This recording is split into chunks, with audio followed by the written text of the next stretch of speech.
difference in the game?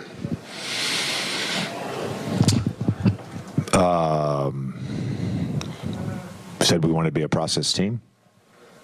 I liked our process tonight. I like the way we started the game. We talked about getting off to a great start, similar to how they played us on Friday in LA. We did that. I like our level of competition and compete on the defensive end.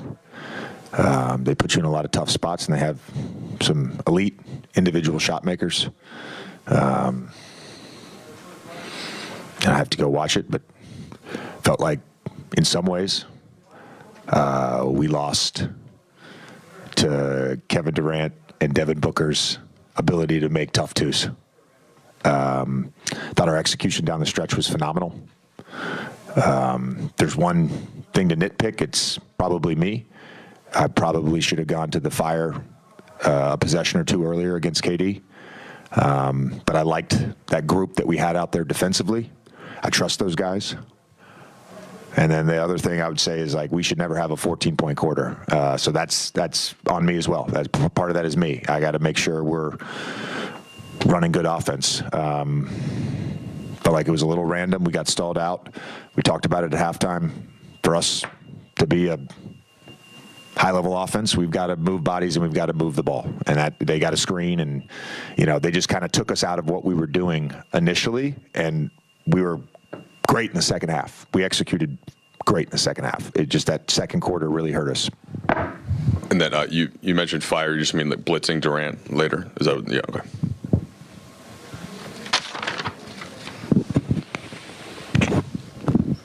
When LeBron intentional missed free throw, what was your vantage point of that? And is that something in your short amount of time you guys been together you've been able to ever do in a practice or anything? We communicated that. Yeah.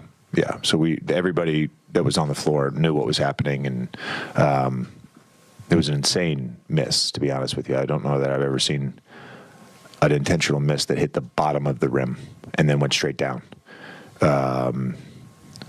Look, we had no timeouts. It was a choice that we made. I think that's the right choice, and I'd make that choice again with that amount of time. They fouled up 3. So even if we fouled earlier on that play, they've got, great free throw shooters. They're going to foul us again. So we had to get that. We had to get that possession for us to have a chance to tie or win the game. JJ, another choice.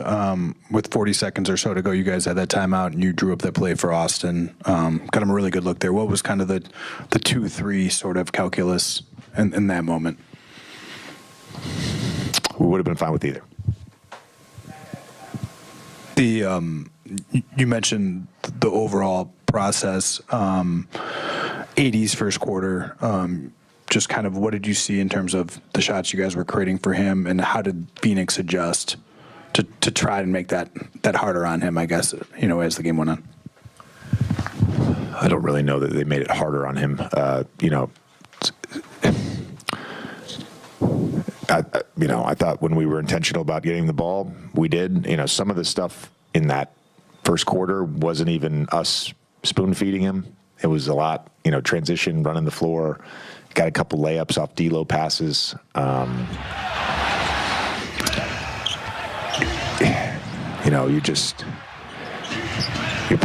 go back and I'll figure out where we could be a little better with that. But, I thought he was involved, and, I thought down the stretch, going to that AR pick and roll with him, that just felt like the right thing, and they executed it. We got good offense out of that.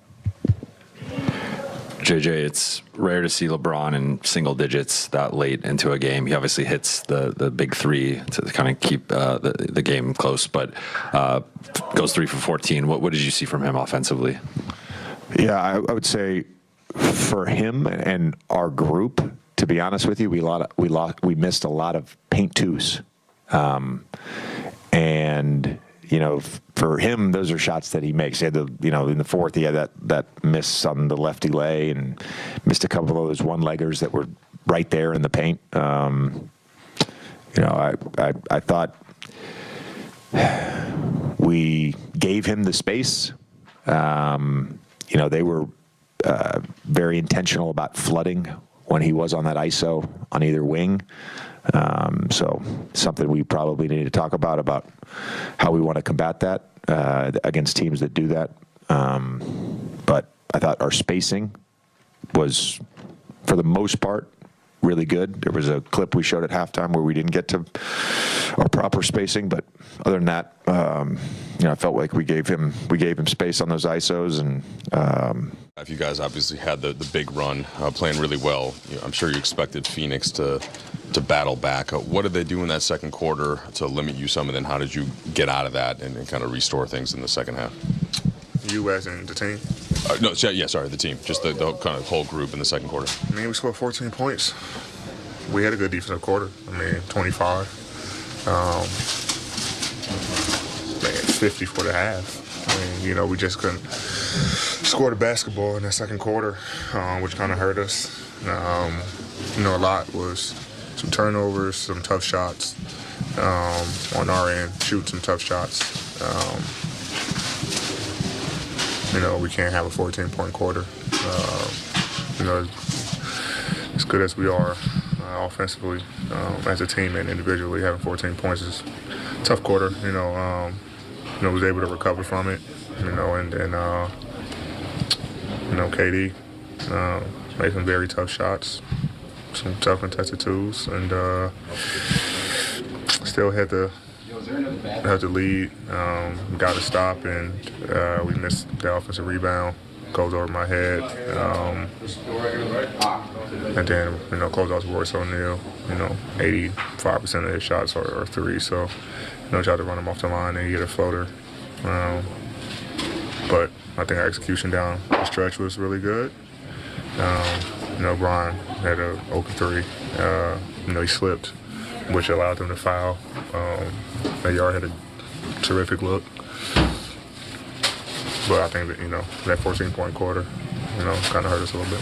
Yeah, JJ alluded to that he liked the process of the game, kind of as you just described it, the way you guys were getting shots, other than that exception in the second quarter. So how do you feel then overall? You take the 3 wins, this is a tough loss, but the team seems like it's on pretty solid ground the way that you're playing on both ends. Yeah, I mean, nobody in the history of winning 82-0. I mean, we don't expect to lose, but we're realists. And, realistically, we're probably gonna lose a game. Obviously, we didn't want to start off just with the first loss on this trip, but it happened. I like the way the guys competed. We played extremely hard, and we bounced back against a Cleveland team. They win tonight. Yeah, 4-0 team. Another team is playing extremely well. So, we got to go in and try to not lose 2 in a row. Got the mentality for us all year, never lose 2 in a row. The success rate for an intentional missed free throw is kind of like an onside kick in football. Like, it doesn't convert all that often. What'd you make of the one that LeBron went for? It was kind of like a dart. You kind of want it kind of hit and bounce up. It's just tough. No one ever practices, those shots. It's like a dart and shot straight down. What you try, and if you're able to get it, great. If not, you can foul quickly. But it went straight down, and the ball started bobbling everywhere, which wasted maybe like 4 seconds, off the clock, and they end up getting the ball and just throwing it ahead. So. There's nothing you can really do about it, but that's the idea of trying to, get the ball back and score. You guys started 3-0 means that tonight's actually the first loss of JJ's coaching career that matters also, and he was seemingly taking it pretty hard. He said it's on him. If you guys ever score 14 in a quarter, it's on him. What's the proper accountability process as you guys work with the new coaching staff? Yeah, I think it's on all of us, not just him. Obviously, he's a coach and he's gonna, try to take the blame. But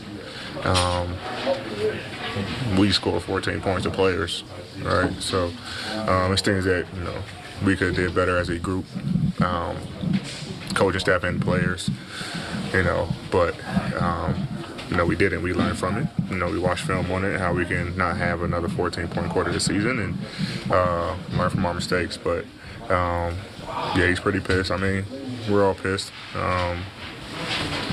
Just because of how well we're playing, and no one likes to lose. I think everyone here is a competitor, where any loss, you kind of take pretty heavy. And I said we watch film tomorrow, and then get ready for a team that's been the king.